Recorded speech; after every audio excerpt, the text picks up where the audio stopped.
right, welcome to another book review. Let's talk Bob Iger, The Ride of a Lifetime, or Robert Iger. So this book is written by the former CEO of Disney. I think he still has a title there, but he's kind of retired as CEO. And it's a really interesting book about leadership and kind of a ride, kind of how you've kind of evolved in a company. Bob Iger actually started off as a low-level ABC executive, a low-level ABC kind of gopher, and he worked his way all the way up to where he was actually the president of ABC for a bit, and then Disney bought it. And eventually, he kind of, because he was high up in ABC, he eventually becomes a high up executive in Disney, and he replaces Michael Eisner there.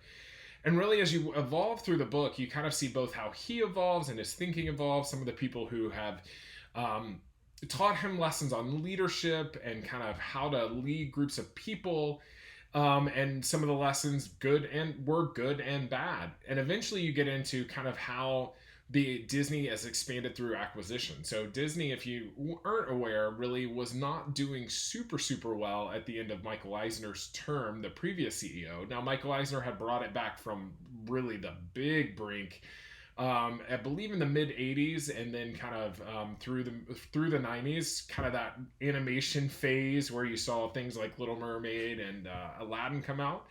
But after that kind of golden age of animation, because animation is really what drives everything that Disney does, as soon as kind of that golden age that was Little Mermaid and Aladdin and Beauty and the Beast and Lion King, and kind of eased into some others like Pocahontas and Mulan, which are still didn't do as well, but still decently thought of Disney movies. After they got out of that phase, animation wasn't doing well, and the company really had some struggles there too.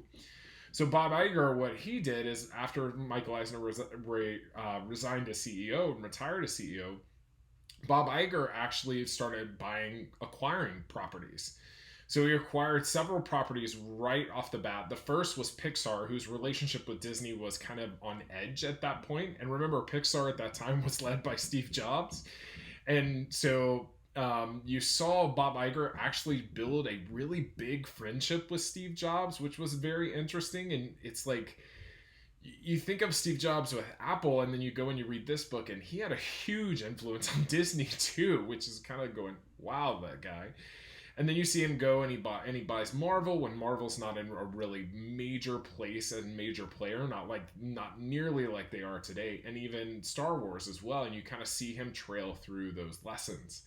Now, as I started the book, he kind of plays it off as a book on leadership and a book on leadership principles, but really it kind of intertwines those with his story, which is what I really wanted to read. So I really enjoyed the book. I read it in a couple of days. It's a quick read, but it's a really enjoyable book, kind of seeing how a media company really works.